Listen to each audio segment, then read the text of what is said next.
All right. Hey now. Hey now. That's what Howard Stern does at the beginning of every show. Do you guys know? He does? He goes, hey now. Hey now, see those breasts. Why don't you? Well, my God, honey, you've got a body made for porno. You know that? You got. That's what I'm talking about, Al. God, what Jackie breasts? the Joke Man over here. You ever seen breasts like that, Robin? Jesus, you're just a runaway, aren't you? A fucking stray, lost in the world. Wow. Even when me and my brother were kids watching that on E, we were just like, he is a creep. yeah. Like it's funny, and I love the guy that's farting "Oh Canada," but he's a creep. He's really pivoted away from that in a way that he. Did you ever see that weird business seminar that he did? You got to look this up because it's so fucking crazy of him. You know, it's like him essentially doing like a TED talk for like weird Silicon Valley investor people and he's got on one of them Garth Brooks headsets and he's got his hands folded in front of him as he paces the stage. Yeah. And he's just talking about like boring shit about investing and like all this shit. And you're just like, aren't you the guy with the farts and the Ass boobs? man? Yeah. Aren't you ass man? Yeah. Like what fart man? Yeah, fart man. Aren't you fart man? What happened? He's pivoted to like edgy Charlie Rose. Who was also a creep. Yeah, he's like his comedians in cars getting coffee was very combative. Like him, like he's just like, oh, I bet you knew I was going to say that, didn't you, Jerry? Oh, everything's just funny to you, isn't it? And he's like they're all just like they're picking at each other the whole time. It's uncomfortable to watch. I got to be honest. Well, it's because they're the same person. They're both totally like egomaniacs who are totally neurotic. Low self-esteem. Dead-eyed fucking Epstein psychopaths. flight log. I was actually about to ask. I didn't look it up because I didn't know we were going to be talking about Howard. But I wonder. You know, you Was he wonder. on the list? He likes fake breasts.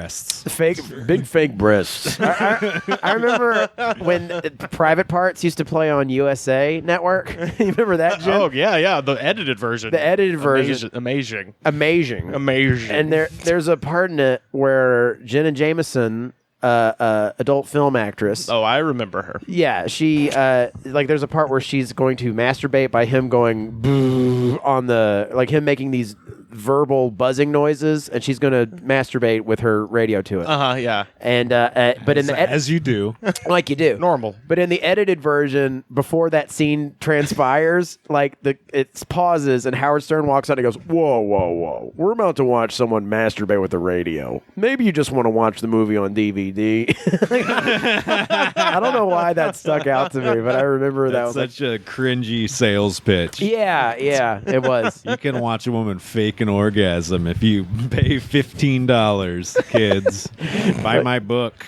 But Paul Giamatti was starting. One of his starting roles. Outstanding in that film. Outstanding. Yeah. It is a good movie, and I did like a lot of the Howard Stern show, but he is a douchebag now.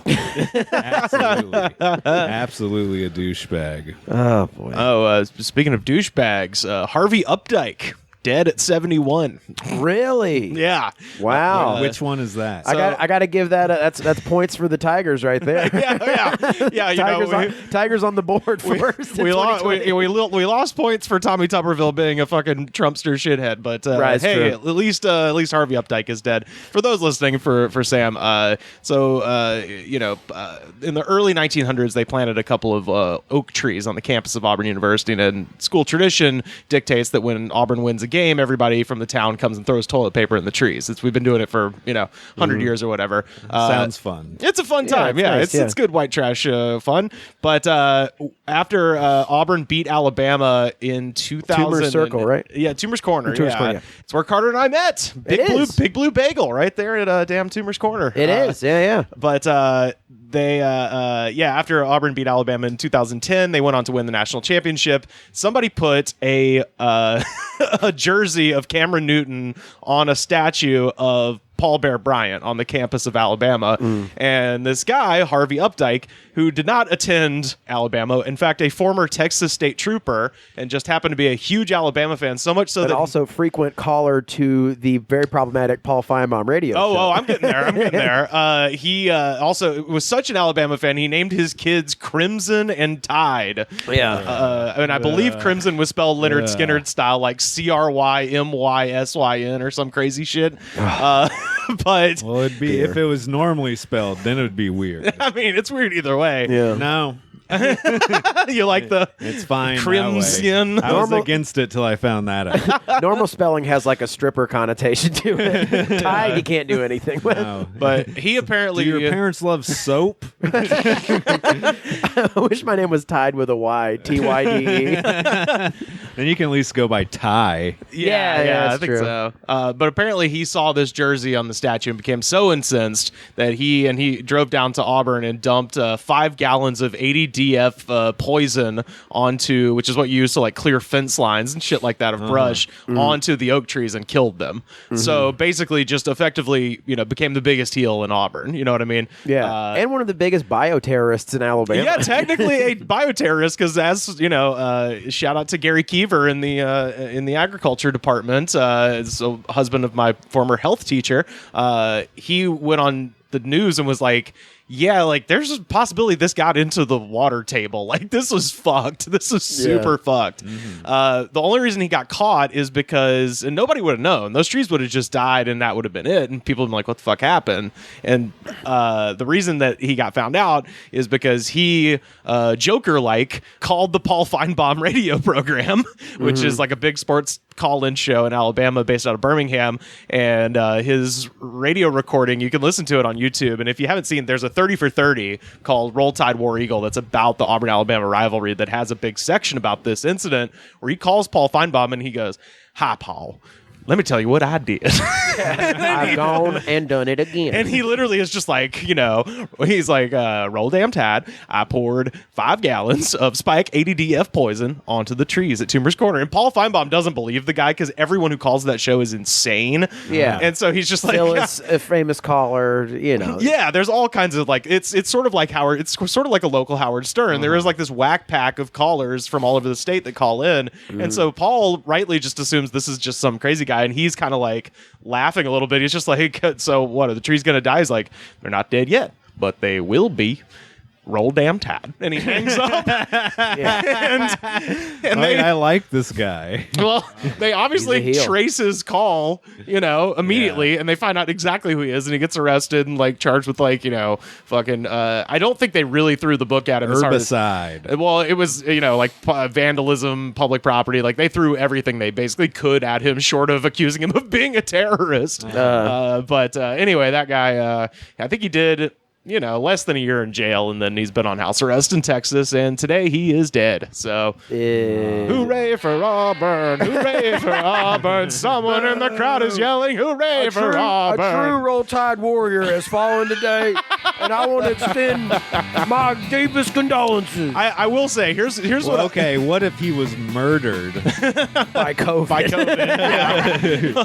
Here's what I'll say about Harvey Updike. The most hardcore of Alabama people, they made shirts that are like Harvey's Tree Service and shit like that, just to be dicks. And as much as I, would have loved for those trees to stay there, we did get a brand new plaza out of the deal. Like downtown Auburn looks so much better than it did when he poisoned those trees. Oh, really? So, yeah, we got new trees. They fucking put bricks in. It looks gorgeous now.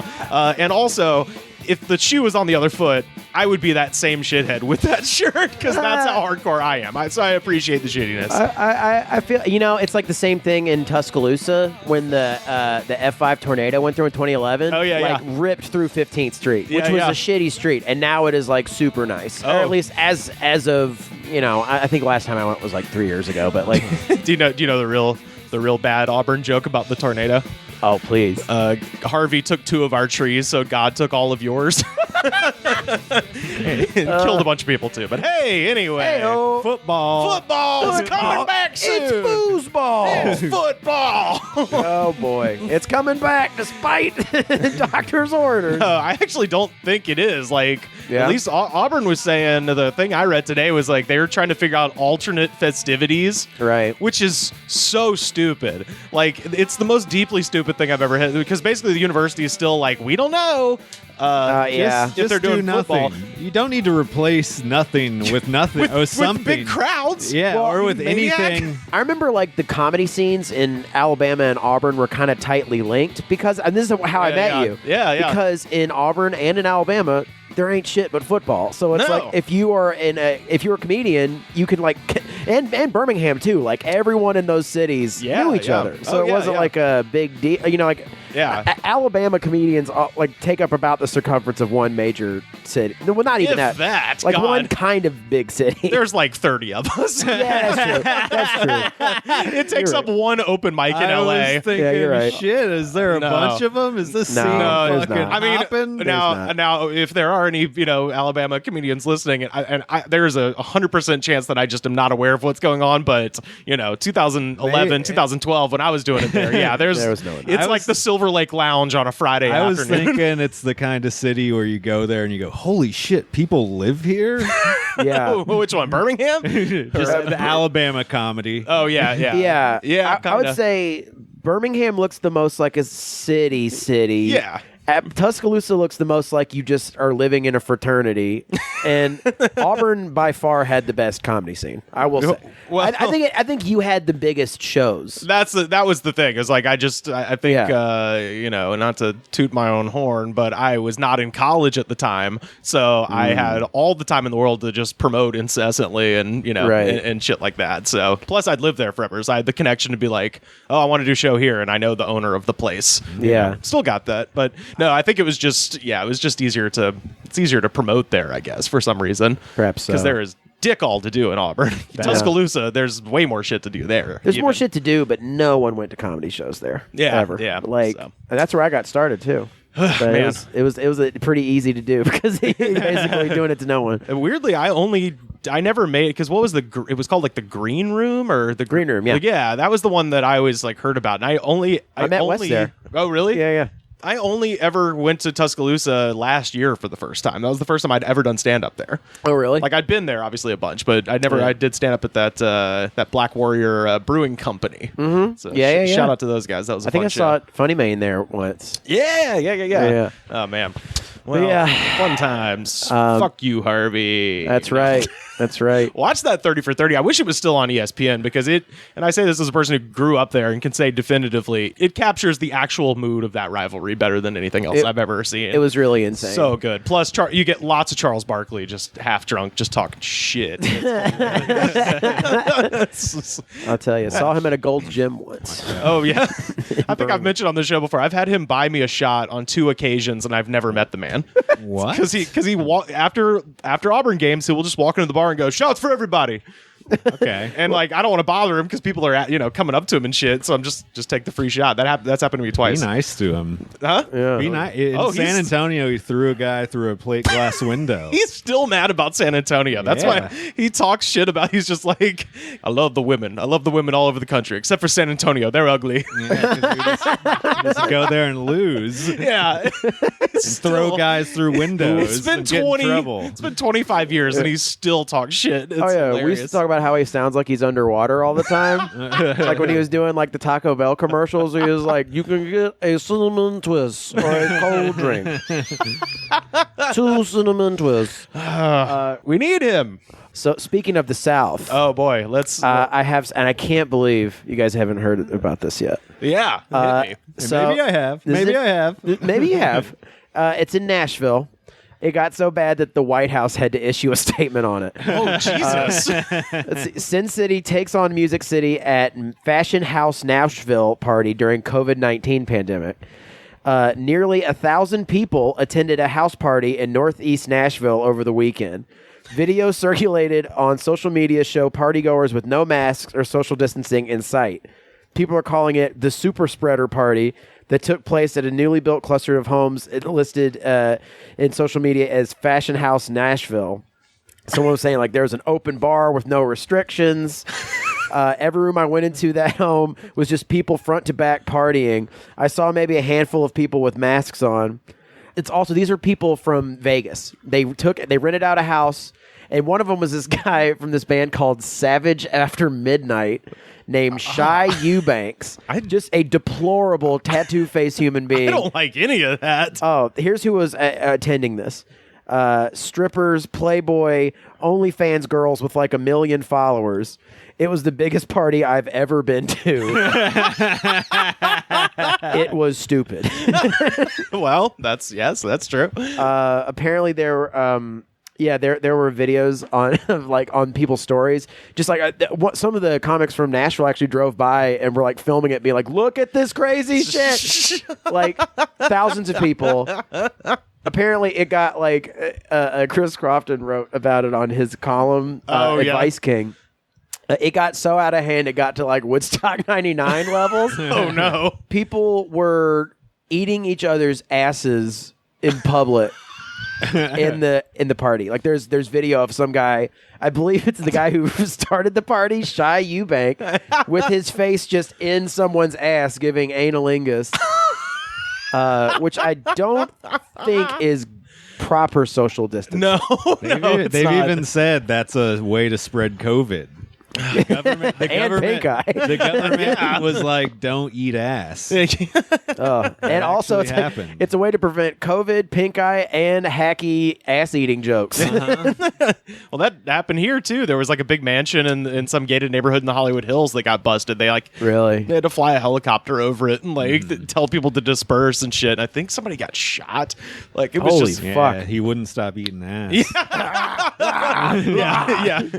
Get away, or else you're gonna meet Spike. But yeah, Fashion House is like all over the internet right now. And it's so there are people who are in Nevada and they flew there to just specifically have a big party as a fuck you. Yeah, I think it was like a bunch of like Vegas and LA people. Yeah, just going to like basically, just be like, well, we can't do this at home, right? So let's burn Nashville to the ground. Yeah, which is what has been happening to the city that I love for so long. I mean, through bachelorette parties and shit. But yeah, this is like thousands of people eating ass, getting drunk. How big of a fucking house was this? This property it was must have like been huge. It was like a duplex. Like it was not big. What? People were spilling out into the street and shit. Like that kind of deal. Yeah. It's just crazy. If you're the neighbor, what do you do in that situation? Call the police. Yeah, I think you kind of have to. Wow, or do you start partying?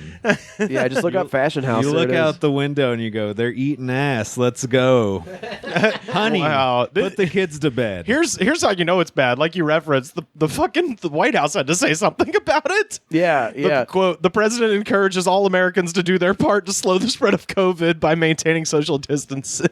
Yeah. Wow. Like when Trump is wagging the finger at you for a single party you threw, it's not like a house party like, oh, gee shucks, did we really blow the roof off the house? The president has to tell you no. Yeah. Even if it's a ridiculous president, that's still pretty crazy. Yeah, and it's like... They're going to use that as a bragging point, though. They should have said nothing. I mean, it's like, you really just like, I bet he feels just like some Animal House, like, really like, what's the point? We're just having some fun until everyone's hooked up to a ventilator and shit. Jesus. Yeah, and it has all my friends in Nashville nervous because these dickheads are still there. Yeah, of course. And they're going to be like, well, let's just, spread it around East Nashville because that's where they all live. Dude, go to the omelet tree. Oh, yeah. We'll put pictures of this up on our Twitter so people can see it. This is fucking insane. Oh, also... You got to put this looks like a schoolhouse in Georgia. You got to put this up on Twitter too, and this is coming courtesy of Dave Paulson on Twitter. You can edit this out if not, but there's a video of the guy who started this party's band. and it's them playing like acoustic shit, and it's really, really lame. He totally looks like the kind of person who would start this party and like throw caution to the wind. Okay, I'll put some of his music in there. Yeah, it's Savage After Midnight is what they're called. Oh my god, this is fun. Yeah, that's I have two kind of like similar things actually, somewhat related to that. It just in terms of someone just really fucking going for it and it blowing up in their face. First off, like I referenced in Cherokee County, Georgia, that was where you saw those pictures where they were releasing the first day of school, and it just looks like a regular ass first day of school. There's a bajillion kids crammed into a hallway. Right. 25% maybe are wearing masks. So on the second day of in-person classes, Cherokee County school officials said Tuesday that an elementary school will have to quarantine for 2 weeks because the student tested positive for COVID. So they made it 2 days. 2 days. Yeah, and now everyone's back at home. Wow. That was worth it. At just the elementary school? Just this one, yeah. School system spokeswoman Barbara Jacoby told the Tribune that a second grader at Sixes Elementary School, I love that it's called Sixes. Wait, hold on. This is the plan for them? If one person has it, they're just going to shut down the entire for school 2 weeks. For 2 weeks. Yeah. So it seems like... How is that at all worth it? And is there no backup plan? That's not even a plan. That's less than a plan, yeah. That's dipping your toe in with everybody. It would be more efficient for the teachers to actually do like drive-by schoolings. Like, just have the kids sit in the yard. Well, At least it's like, safer. were they operating on the idea that maybe this is all done and people aren't just saying it? Like if no COVID test came up, where it's like, so we knew it was really over. No one was really. I mean, it's Georgia, so I have to assume that on some level, this is kind of, they're like, well, we're just going to do what Brian Kemp tells us to do. Right. And then we're going to do what we want to do when it blows up in our faces. I think. You can't hold it's Kemp's fault. That's me giving them a tremendous amount of credits. But who knows? The other one, Alaska's first cruise ship of 2020 is returning to port after 3 days after a passenger tested positive for COVID. Guys, why are we doing the cruise ships? I thought we discussed this. It's really weird how like schools and cruise ships and shit are like testing people for COVID on it, where it's like people are going to get COVID from it. It's like, why don't you just live in the fantasy of it, and then a bunch of people will just die afterwards? How bad do you have to want to go on a cruise, knowing that the last time they did cruises, people were just left out on a ship to fucking die of COVID? It's so crazy. Just that, what if it doesn't happen this time? Then we get some free shitty food in the middle of the ocean. Yeah. The only way I would ever go on a cruise is if it A, wasn't during this pandemic, and B, was like paid for completely. Like they seem expensive. They seem expensive, and like who has time to go on a fucking old cruise? People. This old woman in an airport tried to convince me they were cool, and I could go on one from here to Hawaii for $900. All right. Or as the stand-up talent. Yeah. All right. We are now joined by our friend calling in from the media capital of the world, Burbank, California. It's Trae Crowder. How's it going, dude? What's up, buddy? I'm doing good. Can you guys hear me? Yeah, we can hear you how's great, it going? man. What's up? Right on. Trae, we were just talking about this news story from Juneau, Alaska. Alaska's first cruise ship set sail 3 days ago, and they are already having to return to port because of COVID. Yeah, who could have possibly foreseen that? It seems like that's happening with all kinds of things, like, I guess it's just pandemics just sort of be that way or something. I don't know. But yeah, it seems like there's a lot of different industries and situations where people are just like, yeah, it'll be fine. And it will in no way be fine. Yeah. Yeah, like schools. The schools out here are online, but like back home, they're opening the schools back up, and I'm sure that won't be an abject disaster or anything. Yeah, I was gonna football. I don't know how football. They're acting like they're just going to be able to play. I cannot imagine the season finishing out. So yeah, it's not just cruise ships, although cruise ships are among the dumber things. So that makes sense. Yeah, I feel bad for the comic. Yeah, the comic on the cruise ship. Yeah. I wonder if they're doing the social distancing even in the showroom, like they're doing like at clubs that are having shows where everybody has to sit X feet apart. Like that's bad enough in any scenario, I feel like. But if you're on a cruise ship, on top of that, like, that's a hell gig for sure. Yeah. Well, it's funny because they did this obviously as a joke a few years ago, but now it seems like maybe the way comedy is going, and that is Tenacious D had a comedy festival called Festival Supreme at the Santa Monica Pier, and they had 3 stages. One of them was the big stage. That's where, like, I think it was like Chris Rock and Tenacious D, like the huge acts were playing. They had a smaller stage for like idiots that we know, and then they had the third stage, which was just a booth where you got in there with Neil Hamburger and he just personally told jokes to you for 1 minute.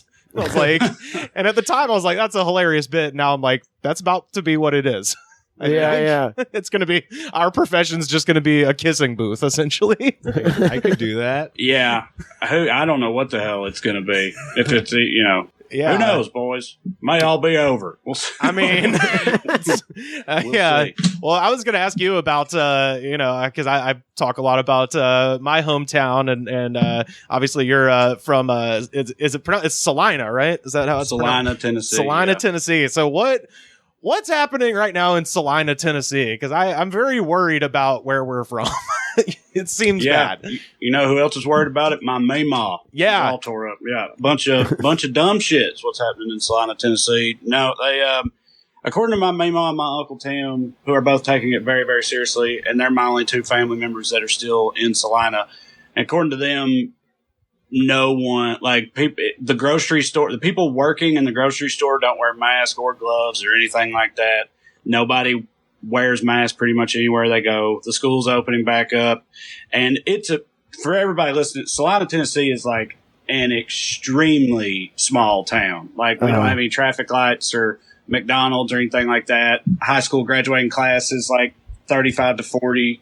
And so considering that, they are currently right now I think it's like 70 something cases or something like that. Jesus. According to Meemaw, but like, that's a lot for a town this size. Yeah. And my wife's hometown, which is Waynesboro, Tennessee, is barely bigger than Salina, but they have like 180 or something. It's like even worse there. So fuck, it's definitely getting around. Yeah, I'm very happy to hear that your relatives there are taking it seriously, because that's sort of the boat that I'm in with my parents too. Is I feel like they're the only 2 people in the whole goddamn town that are know taking this seriously.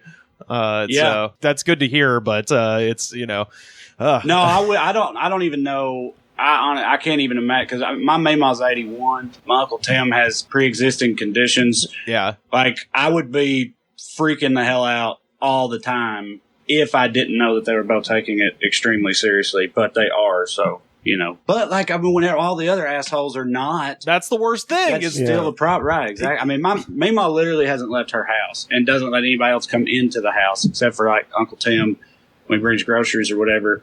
So like, she should be okay, but Uncle Tim's out and about, he has to do stuff. Right. And right. all these other assholes are just breathing their horrible air all up in his business. So yeah, it's not ideal. I mean, like it's also one of those things that, like, a lot of small town like hospitals aren't prepared for like that sort of influx of. A lot of rural hospitals are not.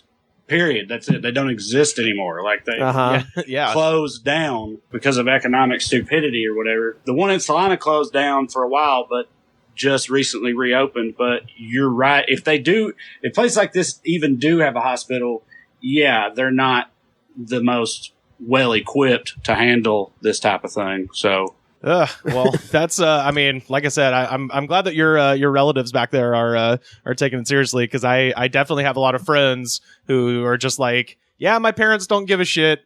Just having that one extra stressor on top of everything else, it's got to be awful, I don't know how because we're all talking about people our age talking about their parents. So these parents that we're talking about have all got to be in their late 50s at the youngest, right? And, 60s and older. And I just can't imagine how you could just full on not give a shit about this. Like, I don't like. To me, it's clearly not fake at this point. Like, right. Even if you still believe that, like, as soon as the election's over, you watch, it's just going to disappear. It's all a ploy or whatever. Like, even if you're into that crazy shit, you have to at least admit that it's a real thing at this point, I would think. And I just don't know how you could just just not care. I've been noticing there's an influx of very dumb men trying to, it's seemingly get it on purpose to prove how tough they are or to prove it's not a big thing.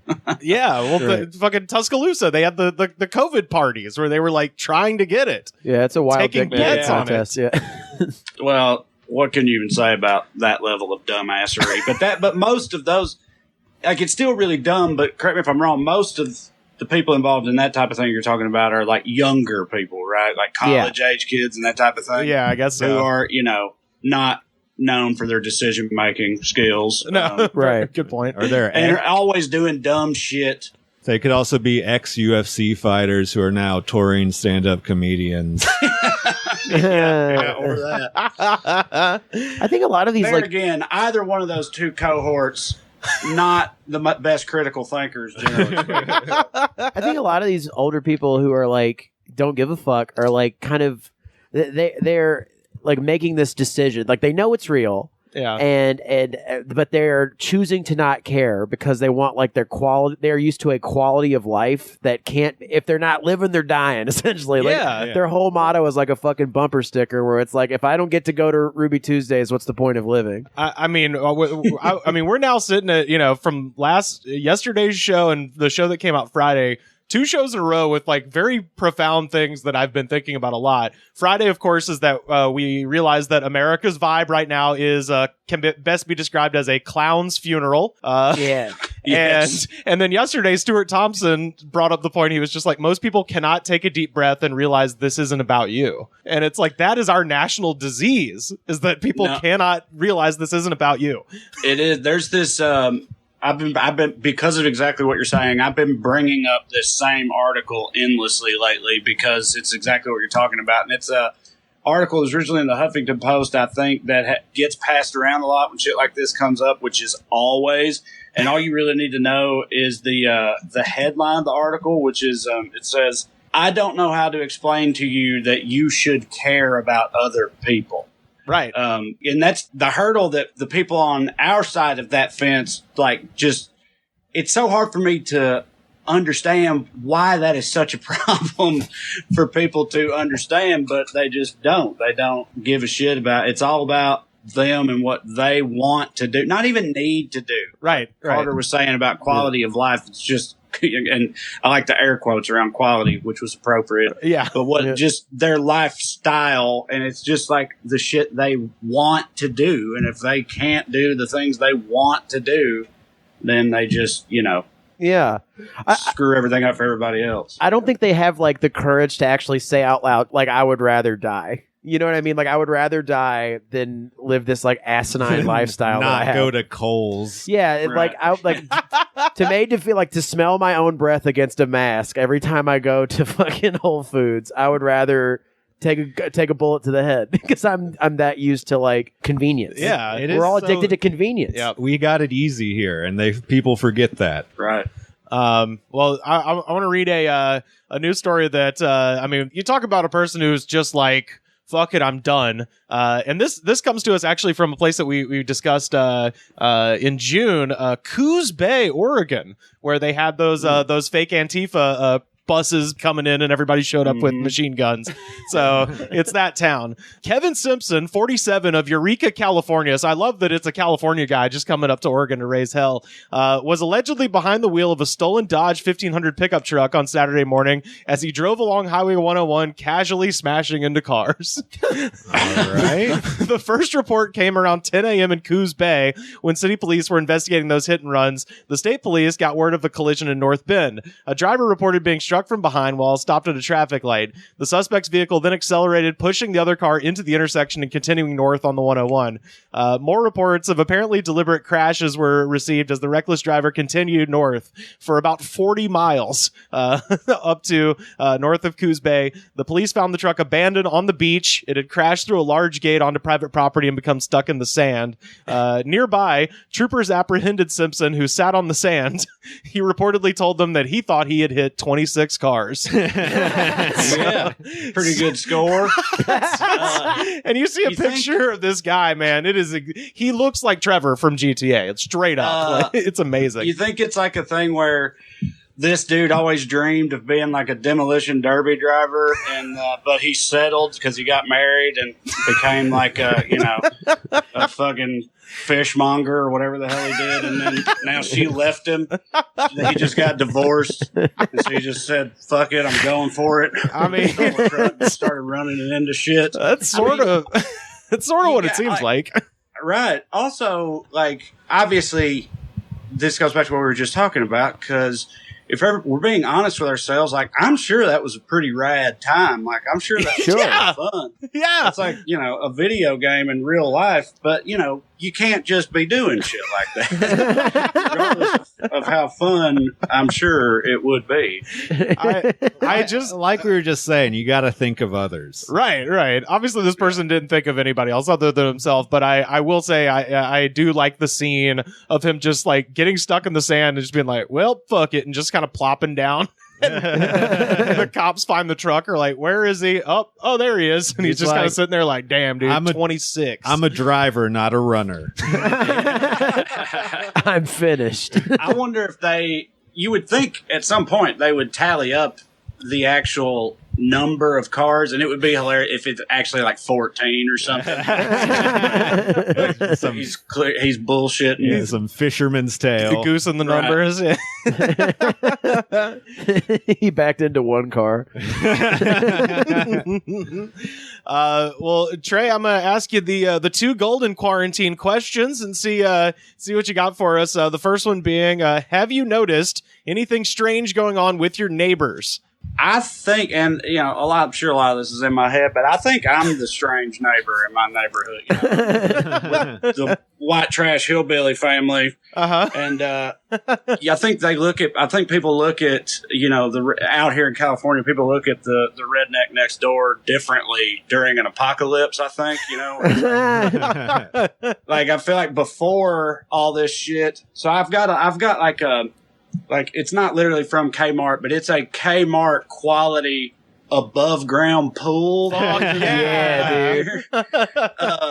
And I feel like before all this shit happened, like, my neighbors would have heard me in the back installing it, just screaming cuss words at it or whatever, and they would have been looking through the blinds like, I don't know what's going on over there, but it sounds like a hate crime, It sounds like my property value going down. Right. But I think with all this shit, they're probably over there looking through there like, John, the hillbilly's building a reservoir. Should we have a reservoir? I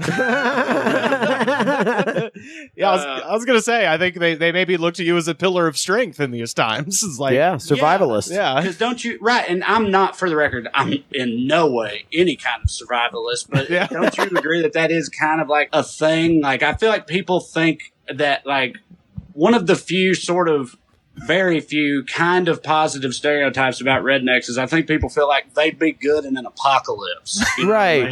Like, I feel like that's just kind of a thing. So good with their hands. Good with their hands. Stuff. They can hit up to 26 trucks on the 101. Right. The thing I've heard about just being from the South is everyone just assumes that you just like everyone's just been screaming racial epithets at you since you were born. Right.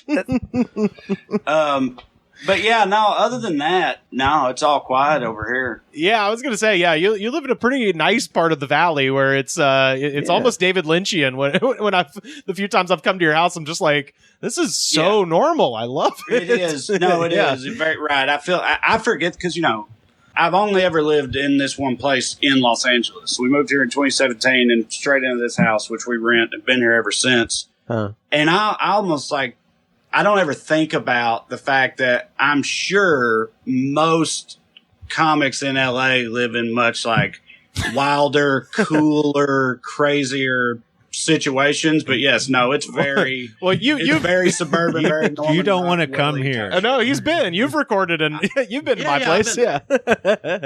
Well, I mean, I'm sure you guys have already talked about them all, so you don't have to go back into them in detail. But like, has it been some crazy shit going on? Well, in where you're at? Well, I mean, Lord. Yeah. Well, I mean, the one that I've been telling everybody it's like in week 1 of the pandemic, they got a bouncy house and invited like 600 children into the bouncy castle. We're talking like April 1st. Like, so there was an above ground pool that attracted a bunch of rats. 2 of them. Yeah. Oh, don't tell me that. Yeah. But I ain't had any rats yet. Well, it's not one like, I assume yours is the one with like the tall sides. This was just like a kiddie pool, essentially. Oh, no, yeah. Yeah. I also assume you don't live 10 feet from the 101. That's true. Yeah. Right. No, but dude, I see rats run along these power lines and shit out here all the time. Oh, yeah? Damn. Yeah. Do you guys know that bit? Patton Oswalt had a bit about in his neighborhood out here and his wife telling him that she saw a rat, and in his mind he was like, she did not see a rat. Like, there's no rats. She saw a squirrel, maybe, and then later he sees the biggest fucking rat he's ever seen in his life get murdered by a hawk in front of him or whatever. I pretty much live that, except nobody's taking these rats out. They just Well, we ain't got in the pool yet. Yeah, you catch them doing the backstroke one day. Well, the other question that we've been asking people: have you seen anything strange at the grocery store? The best one that I can come up with that I've seen, and I'm married, but I'm the one that mostly goes to the grocery store, especially during all this. So, like, I've been to the grocery store a lot, and it's not that good of a story. I saw an old guy, probably a Vietnam vet. If he had a real Vietnam vet thing going on, it wasn't an actual, if you know what I mean, which is to say, he was losing his shit in a public place. It was this guy about that age, a white guy in the grocery store. When I first walked in, I knew immediately he was talking about, because, you know, everybody listening, we have to wear a mask out here to go in anywhere. It's the law now. So as soon as I walked in, I knew what he was screaming about, even though I walked in mid-tirade, because he doesn't have a mask on, and he's screaming at the person who works there. He's like, I don't know where to fucking get one. I don't know where to find one at. God damn it. Like, flipping out. Jesus. Like, I don't have one and I can't get one. You know, and so I just walked by him and went to the back and got my, bottle of vodka or whatever I got. Essentials. But then this is the only thing that makes it like kind of interesting, I think, is because it has a twist ending, which is that when I came back through, they had apparently, I guess they had a bunch of masks for employees or something. They had apparently given him a mask. Uh-huh. And he was now like, yeah, I'm sorry. It's just, I didn't mean anything by it. I just couldn't find, like, he was it was a complete, which I feel like you never see that. Like, if you see that guy flipping the fuck out, like, yeah, he's going to keep flipping the fuck out until he's forcibly removed from the situation. Yeah. But this guy, apparently, he just, he really didn't know where to get a mask. They gave him one. And he was like, oh, thank you. That's a Hollywood ending for a Burbank mask story. I love it. Yeah. Well, there again, and I know I'm asking you to rehash shit, but like, what about y'all? Like, one of y'all got a crazy ass grocery store situation? So far, I mean, we've had a lot that our guests have shared with us that have been fun, but I had a guy. Basically, he was holding a Ben and Jerry's in one hand and a bottle of wine in the other hand, and that was me. Asshole. He yelled his way past an actual doctor, like a guy wearing like a scrub, like a uniform. He's a fucking doctor. And the guy was, because some woman had forgotten to get something from the makeup aisle and was like, can I run back and get this? And instead of just everyone being cool, he was just like, what the fuck? No, you can't, and started screaming at the cashier for letting the woman get her eyeliner or whatever. And I'm like, you've got Ben and Jerry's. You're fucking 35 years old. Just calm down, ice cream boy. You may appreciate this one. It's not my story. It's a story from my best friend from back home. He doesn't live in Salina. He lives like in the bigger town, a county over, Cookeville, Tennessee, which is still very much a redneck area.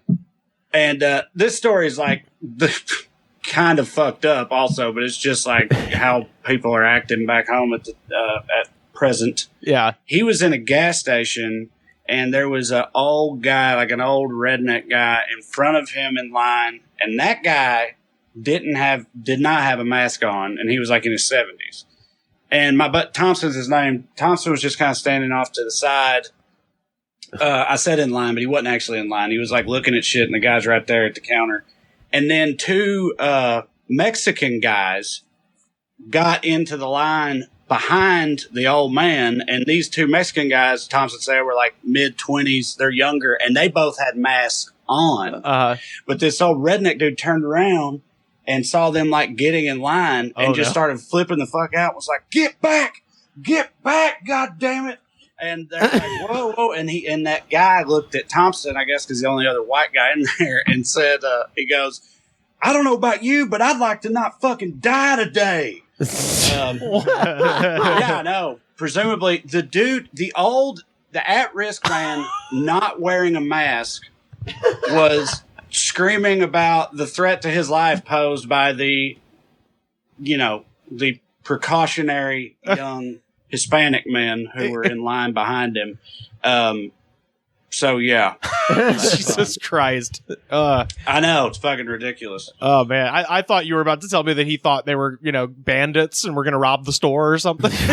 Shit, man. Maybe that is what he thought. I don't know what he actually thought. He's like a guy, he doesn't have a TV, so he's just like, oh, the banditos are here. Oh, no. Yeah.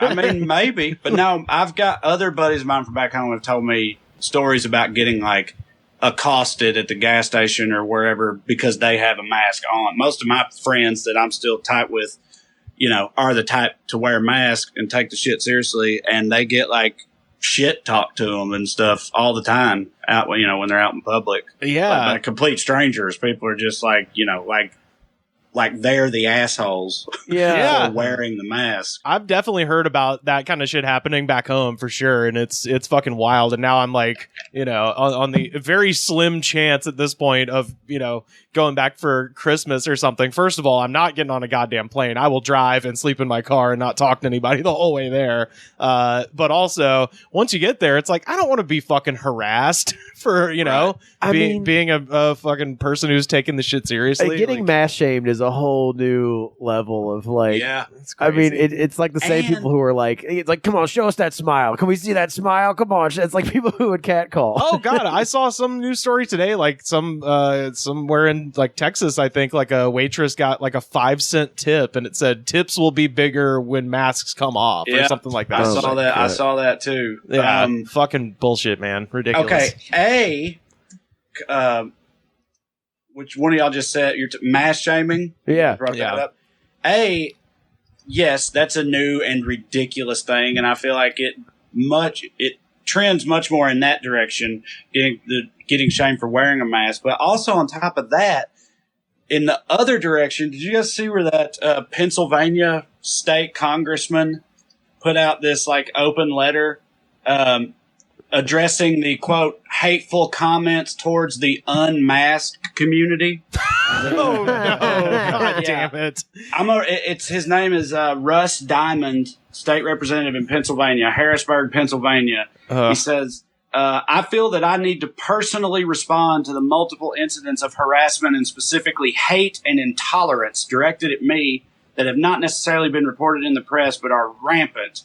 Oh boy. I want to emphasize, while these individuals think they're only expressing their displeasure with me, they are in fact hurting the thousands of unmasked Pennsylvanians who suffer directly from these demonstrations of harassment. Your actions perpetuate a spirit of intolerance and discrimination against unmasked individuals, and specifically individuals like myself who are outspoken about it. And it goes on and on, way beyond just that. And you get the gist. And I should add, and I'm sure you read this, Trae. This is the same legislative body where that Republican guy found out he had COVID and just went to work anyway. Yeah, and exposed a bunch of people. That would be the Pennsylvania legislature. So good job, you fucking dicks. So. Yeah, they're doing a bang up job all around, man. Well, we said that sarcastically about them, but I'll say this honestly about you, my friend. You are truly doing a bang up job all around. Please tell people where they can find you and the Well Read Boys and Evening Skews and all of your great projects that you're working on at the moment. Well, first of all, thanks for having me. Always of course. To you, buddy. When will this actually come out? Tomorrow. Okay. So, in that case, tomorrow night, Friday, August 7th, me and the guys I tour with, Corey and Drew, are doing our first Well Read virtual show.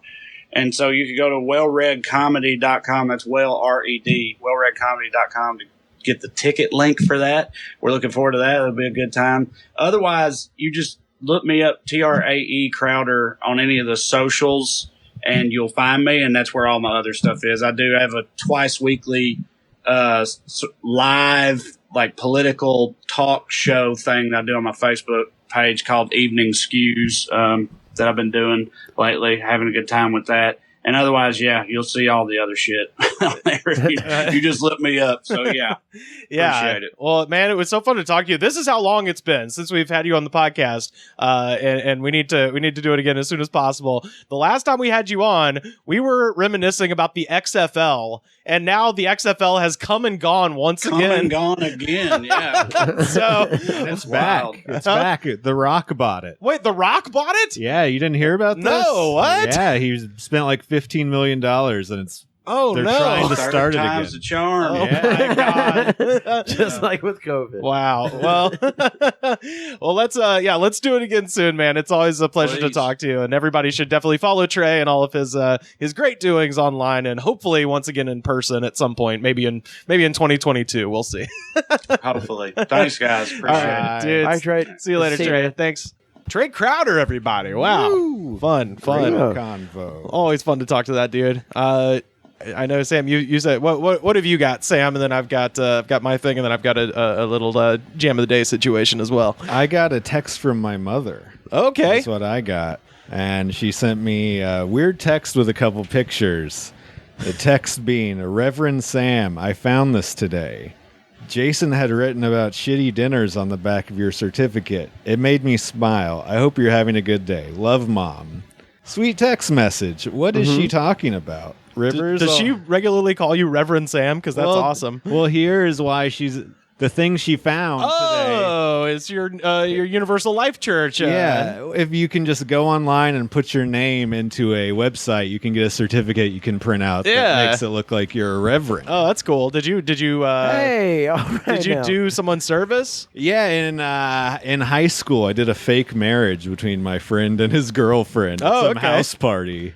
So they're actually married. Yeah. Yeah, I guess I remember, and then I had to marry the same guy and beer, and then he just shotgunned a beer on the same, like... Wait, you married a guy and a beer? Yeah, and then he just shotgunned a beer. Nice. Do you take this beer to be your lawfully wedded?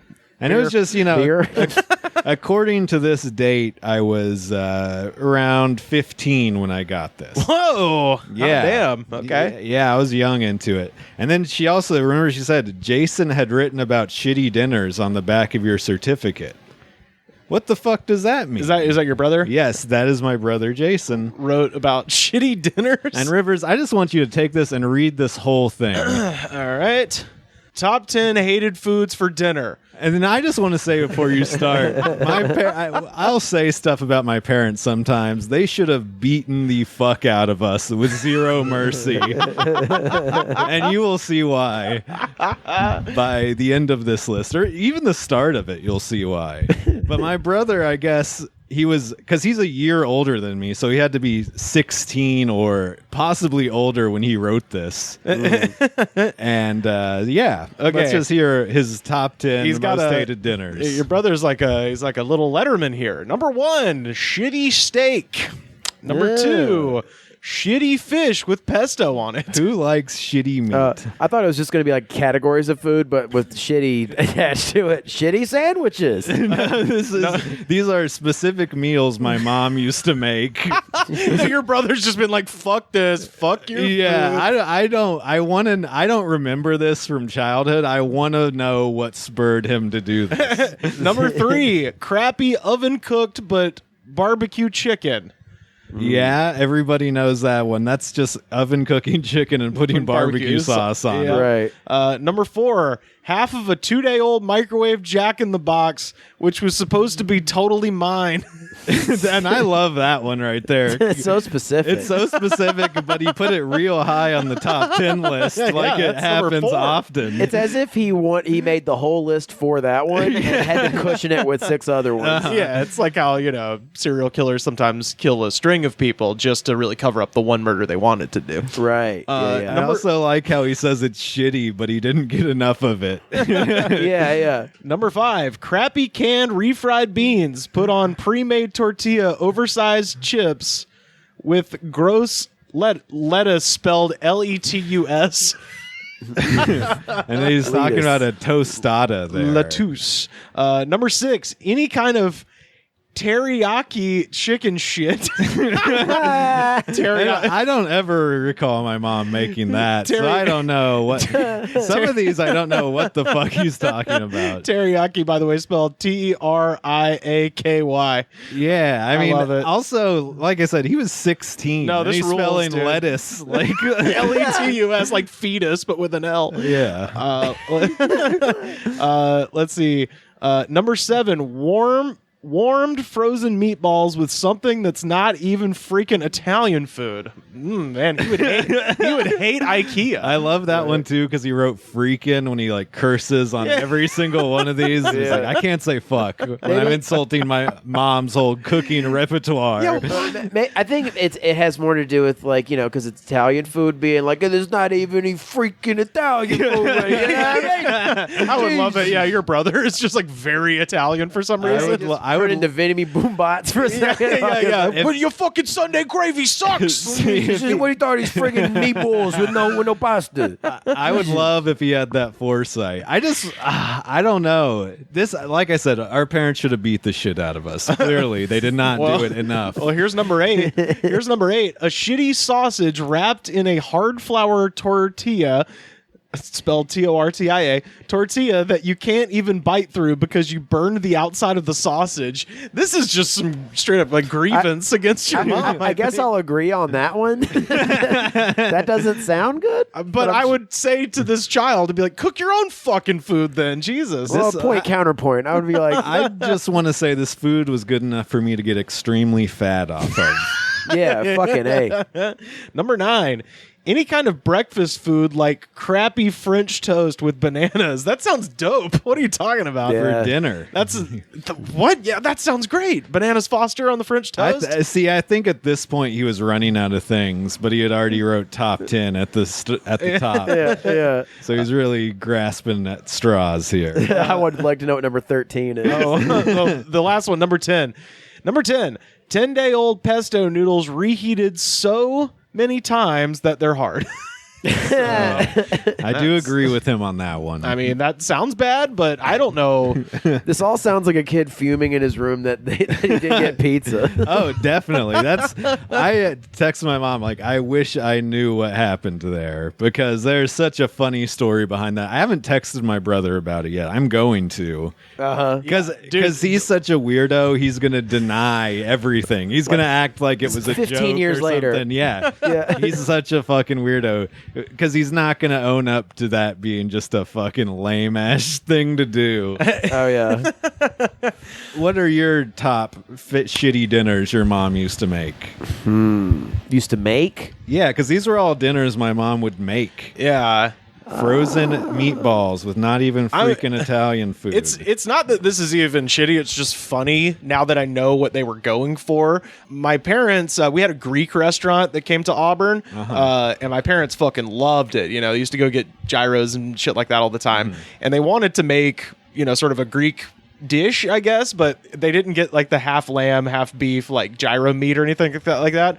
They would just cook up like ground beef and do pita bread sandwiches, and they would just put them in a pita bread with lettuce and ranch dressing and carrots and shit. Sounds pretty good. That was our Greek. It was good. Yeah, no, it was funny because years later when I had an actual gyro for the first time, I was like, oh, this is what they were trying to do. They just, This ain't no taco. Yeah. Well, that's what it was. It was like almost taco night. You know, like taco night is the best night, obviously. But this was like almost taco night. Yeah. I don't know if I've told this story on the podcast, and stop me if I have, but this kind of answers the question. Well, not really. So it reminds me of when I was, speaking of being a fat boy, when I was a young fat boy. And I remember my grandfather took me and my brother and to Sonic's. I love it. my brother didn't finish his fries. And I was going like, hey, let me have the rest of your fries. And my brother was like, no. And I was like, come on, let me have the rest of your fries. You're not even going to eat them. He's like, no, fat ass. And I was like, please let me have your fries. And like we started like fighting. And we started like actually like tussling in the back of my mom. Like, stop. And then like the funniest. Let me just say, two like brothers of similar age just fighting, and a mom just be like, no. Oh, we're 11 months apart. Funniest fucking thing I could think of. Oh yeah, and I'm just like, give me your fries, and he's like, no, you don't get my fries, fat ass. And then I remember my grandfather who was driving. The grandfather's there too. The grandfather's there. He turned around and he went, I'll make you some fries at home. And we both went, ew. And then I sulked and sobbed all the way back to my grandfather's house. He's like, do you want me to make those fries? And I was like, no. I want Frank's. I want Sonic's French fries. I've been in so many cars with siblings, and I've been, because I'm an only child, so I would be in a car with like a friend of mine and their brother or something, just beating the shit out of each other and their parents screaming, and I was always the little like kid in the back just laughing my ass off because it's the funniest. You got no skin in the game. No, I'm just free floating. This is hilarious. It's wild to watch. I used to go to these kids' houses and they had a trampoline, and then we'd go inside sometimes, and I'd watch them like lay on a couch with their feet pointed towards each other, and they're just kick the shit I love that game. That's the funniest game. It wasn't a game to them. They're furious and really trying to hurt each other. It was fucking insane to watch. The trampoline. There was no bigger, purveyor of violence as a if you had the kid with the trampoline, boys and trampolines. Oh my god, it's just fucking brutal. One time I powerbombed my brother's friend on a trampoline, and his head hit the metal siding of it. And my dad like came and ran after me, and I was like, no. He spanked me and shit. He spanked me while he was completely naked. Oh, I'm just kidding. That last part, I'm just kidding. Oh fuck. Jesus Christ. Well, speaking of wrestling, y'all know who Marty Jannetty is? No, I've heard of him.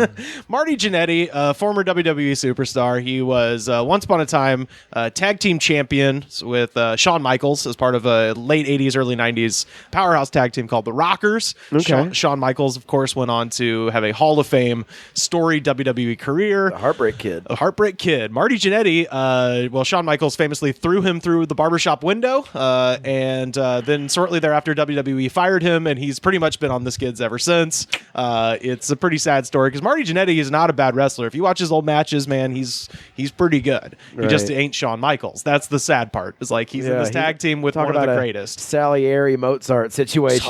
Totally, right? So more recently, the erstwhile WWE megastar has been making waves on social media through his bizarre and often rambling and discombobulated posts. For instance, this is Marty Jannetty, who, by the way, is from Columbus, Georgia originally, and now resides somewhere in the woods in Alabama. This is from Easter Sunday, 2019. Of all the things I've ever done in my life, it's been a whole lot. Some of the shit doesn't even matter if you don't believe it, but one thing I haven't done, I've never had sex with a blind girl. I loves my blind people. They're more special than us who can see. Just wondering if I could make them smile. They deserve it. To me, they're better than us. So he wants to put a smile on a blind girl's face by having sex with her. That's such like a caveman way to think. Yeah, I can make you happy with his dick. Well, just like how do I make blind people happy? Have sex with them. Right? That makes everyone happy. And it's on Easter. That's my favorite part. He's like probably reading like a fucking picture book about Jesus curing the blind and shit. This is another random post for last year. What the hell else am I going to do during the week? Drink, smoke a little plant, possibly throw a little powder up, and then have sex with all the neighbor girls. But it's got to stop. I am not tanning right now. I am not studying film. Hell, I ain't even doing shit but drinking, fucking, and waiting for the weekends. Studying film? I think if I'm giving him the benefit of the doubt, I think he means watching like wrestling tape to be a better wrestler, because he does still go out occasionally and wrestle. Right. But when this story that I'm about to read, he's not like reviewing Trolls World Tours, whatever. Maybe, I don't know. That's the other thing. That is entirely likely. I think maybe he means like watching, wrestling. To get better. Like football players used to. Right. Yeah, reviewing tape. Here's another one from last year. Dude, where's my phone? Last I remember having it, it was at my neighbor girl's house up on her roof because I could get a better view of her neighbor girl who was laying out by her pool naked. But I went back on the roof and it wasn't there. Sounds like my man's just a laying pipe around his neighborhood, just being a dang old sexual predator. Well, this is the real famous one before today. This is from 2017. Jannetty claimed that his Facebook was hacked after he posted about how his daughter got a DNA test and wasn't really his daughter, so now he can have sex with her. Quote, nice. If you love... I mean, what else do you say in that situation? Right? What your hands are tied at that point. You've been wanting to all your life. This is a bit of a... It's the Woody Allen we call it. That's what I'm saying. Well, I was saying he's the backwoods Woody Allen. The back Woody Allen. Yeah. If you loves me as much as I loves you, you will give me your opinion. Just did DNA 2 weeks ago. She's not my daughter. We both held out of sex because you don't that. But now that we ain't, from a guy's side, she's fucking hot. But she's been daughter. I want to, but I can't get past that. Can I put on my guy hat for a minute? That's what you say. Yeah. I just want to make my daughter happy. How do you do that? With sex. Well, it turns out I think this guy is the real heartbreak kid. I mean, it sounds like it. Wait, does CTE make you horny? Apparently. Jesus. Yeah. Well, what's funny about this is, he said that he got hacked, that it wasn't him, even though it's written exactly how he writes stuff. Right. Well, this morning, Marty Jannetty woke up and decided to confess to a murder. This is from his Facebook. That happens. This is from his Facebook. I never told no one this, even my brother Gino, because Gino would have killed him, and I didn't want my brother gone. Hell, he'd only recently come home from the Vietnam. I was 13, working at Victory Lane's bowling alley, buying weed from and then he uses a homophobic slur that worked there, and he put his hands on me. He dragged me around to the back of the building. You already know what he was going to try to do. This was the very first time I made a man disappear. They never found him. They should have looked in the Chattahoochee River. So he's admitted to killing a man, and then, just for reference, his kind of on-again, off-again partner is named Winnie. He says, but Winnie, I likes you so damn much, probably my favorite, but I promised myself way back then nobody would ever hurt me again, and that includes you. I loved you, but you hurt me with your fucking Jamaican jealousy. You can go your own way. I don't need you. So I guess his kind of Jamaican person. Yeah, it's Jamaican, I guess. Winnie and Jannetty were apparently in a relationship, telling another fan they had split up. So somebody posted on his Facebook, "Are you okay?" And he says, "Me and Winnie just had a fallout. But if you're asking about the other thing, yes, that was a billion years ago. Plus, I have the satisfaction of knowing that bitch ass ninja never got another kid like that." So he's using some juggalo slang there, which is I see. Yeah. By the way, Jannetty is 60 years old, so the alleged incident would have taken place around 1973, and now the Columbus, Georgia Police Department are looking into the issue. Right, yeah. Trying to see if they have any old dusty cases from 73. It sounds kind of unbelievable. He was 13. Exactly. Yeah. You're not going to murder and disappear somebody at 13 and not have anybody catch on. Yeah. I don't think I could do that now, No, definitely not you or I. Come on. Or maybe Carter. You think I'm capable of murder? I just think you're smart enough to get away with it, man. Thanks, Sam. Oh, man. Well, I've got a jam of the day if y'all are ready to land this plane. Yeah. This is from Chad Kroger's record label. It's not Nickelback, but it's pretty much the diet Nickelback. Theory of a Dead Man, a song that we've discussed before. I Hate My Life is the name of the tune. So sick of the hobo. So sick of the hobo. He says, I'm so sick of the hobos always begging for change. I don't like how I gotta work and they just sit around and get paid. So he's talking about me here. What kind of fucking lap of luxury do you think that homeless people are living in? I mean, this is truly a fucking abhorrent song, but got some fun comments. So I just like it when it sounds like because that first, if you would, I know this is kind of breaking with tradition here. Could you listen to the beginning of the song again? Oh, yes. And imagine him not squinting his eyes or opening his mouth completely.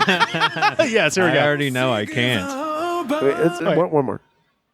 So sick of the Like, he has that exact face you make when you're constipated. Like, like and then he opens. Theory of a Dead Man. Theory of a Dead Man, which now they're just going by theory, apparently. Have you ever seen somebody begging for change and be like, I'm going to go write a song dunking on this motherfucker? Yeah, how dare you bother me? Yeah, one of the next lines is, I hate how my wife is always up my ass. She wants to buy brand new things, but I don't have the cash. So he says, I hate all who can't drive their cars. Yeah. Wow. But you better get out of the way before I start falling apart. Yeah. He's going to fall apart in traffic. I really did think that this was the Union Underground at first. I got him confused. This is dog shit though. This is much worse. As people pointed out in the comments, the guy singing the song in the video looks like a character from The Sims. Like, his hair looks unreal. Checking. Yeah. So, Tom Johnson from 1 year ago saw Theory last night at the local fair. It was amazing. Tom, I don't doubt you did. That's about where I expect him to be. Oh yeah. Fairs. Yeah. This is like. This band can't even headline a fair, though. You know what I mean? Like fucking. Yeah, they're going on after the whirly gig. Yeah, the fucking high school band that's covering Green Day or Blink-182 is fucking. They're opening for them. Yeah. Yeah. Whoa, this guy's got a real shitty haircut. Oh, dude, the soul patch, it is. He's kind of got like some Hot Rod vibes. Yeah, definitely. Well, I think that comes with age. This video when it came out in the early 2000s. Yeah, I think if you have a face like that, you're pretty much forced to go fucking. Yeah, but it's so funny how Nickelbacky Greaser. they're like trying to sound. He's like looking like he's very rockabilly.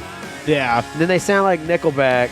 yeah. His shit's all confused. He just looks bad. He definitely tried to sell out and it didn't work. And Yeah. now we're stuck with this. I love Taylor Swift from 1 week ago. This song and video, absolute class. Class. The song that starts with, I fucking hate homeless people. Get your hand away from me, hobo! And he calls him a hobo. That's the funny part. Can't wait to watch you starve to death. My hair's really tall and I hang out at bowling alleys. I want to rock around the clock. Bearded Charizard from 1 year ago. Dude sounds similar to Chad Kroger. ... R.I.P. Chad Kroger's not dead. Is this guy dead? Nope, he's also not dead. I don't know who they're talking about. Billy Cross from 1 year ago. And I believe I'm supposed to read this in like a rap-like cadence. This is some sort of poem. He says, well, I like big boobs all up on my face. But with all these studs around, I can't find a trace. Of boobs? I reckon he means boobs. I guess he's not studly, There's not a trace of boobs to be had. The studs are absorbing all of my boobs. There's not even a smidge of boob.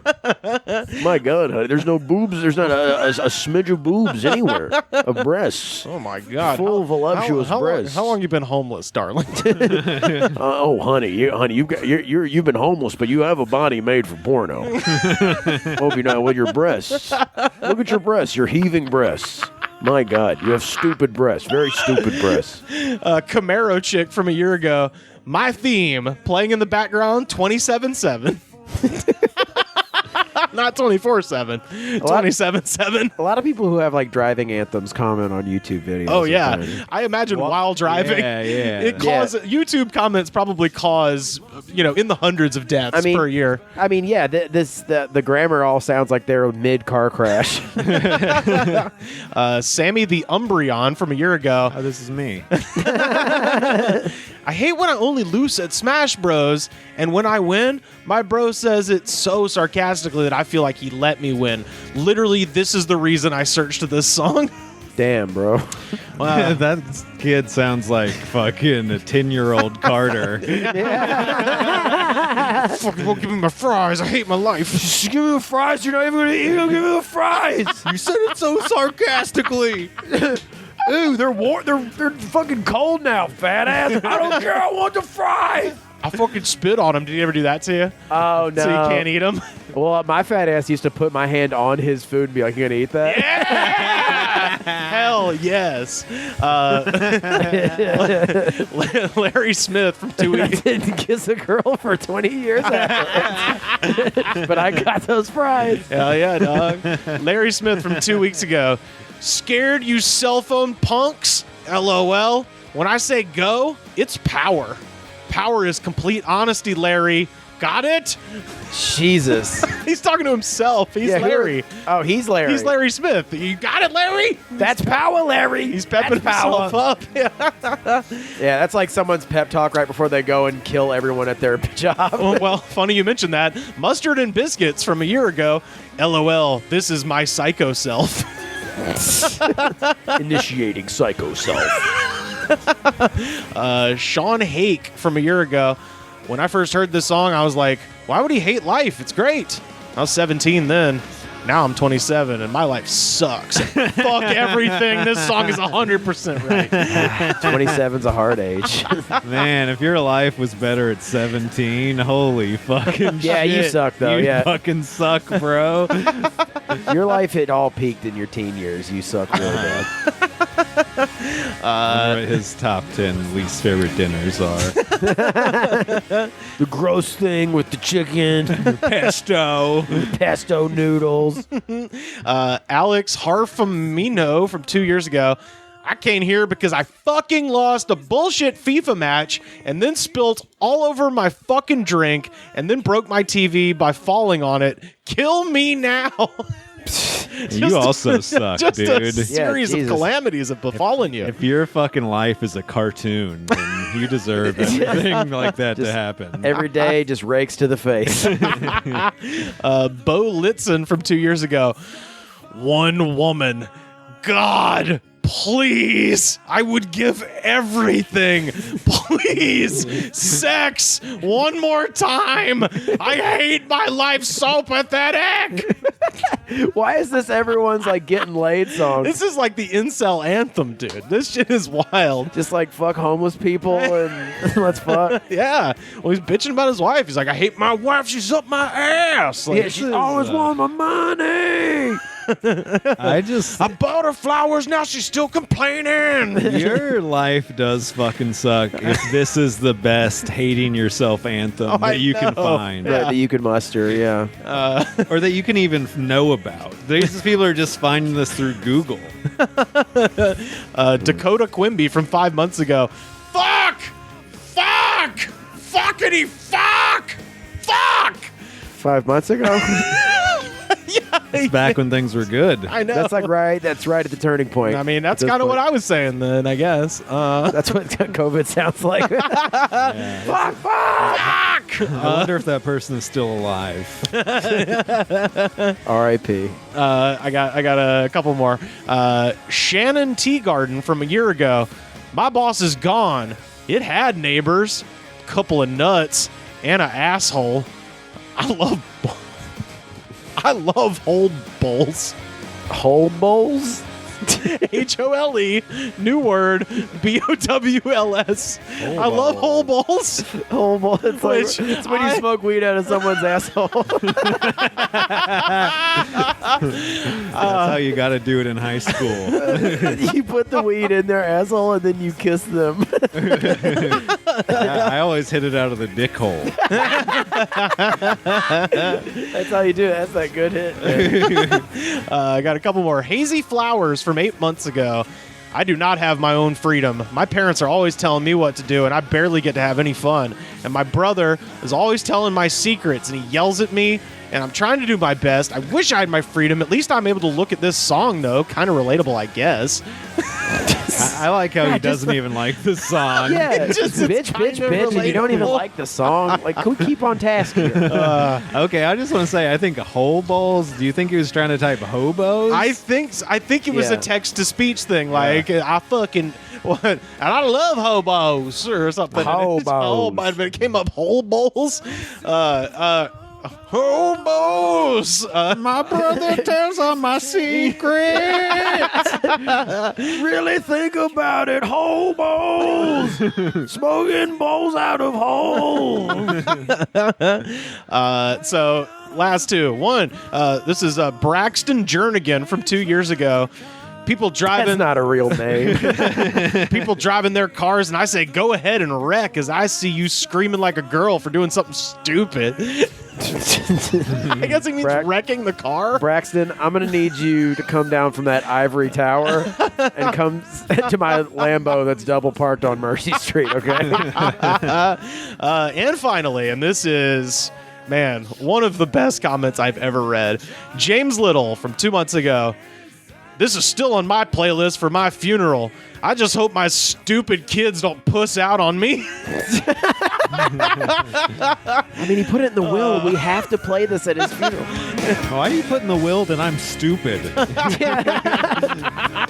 He said, under penalty of us being pussies. We won't play this stupid Theory of a Dead Man song at his funeral that 5 people will attend. My God. Well, shout out to James Little, and that's the jam of the day, and that is the program for this Little afternoon. does that man know when he dies, they're just going to throw his body in a ditch and walk away. Viking funeral. Yeah, I was going to say, shit, Viking funeral, Potter's If Field. his stupid kids can figure that one out. Yeah. Right? Yeah. Fucking old man, I show you how to dig 6 feet down is what I'll fucking show you. No, I ain't playing Theory of a Dead Man. Fuck you. Oh, man. Well, fun-ass show today. Sam, where can the folks find you on the internet? Slam harder on Twitter. Yeah. Patreon, my phone number. That's right. There. Yeah. Carter, what about you? Carter_Glasscock on Twitter and Instagram. Find me on Twitter and Instagram at Rivers Langley, and head over to patreon.com/thegoodspod. $5 a month gets you access to a bonus show every week, and I don't know what we're watching this week, but it'll be something fun. And also, I want to say the I will draw you a picture if you join the Patreon ends today. Okay, well, I put too much time into that one I did earlier. well, we got Hard. It is Hard is hard. hard. I drew. We're not going to show it to you because you have to pay $5. Right. to Yeah, see yeah, it. yeah. But I drew the Incredible Hulk throwing up the middle finger, standing on a pile of dead dogs. Yeah. And he looks angry. hell yeah. All right. Well, yeah. We'll see you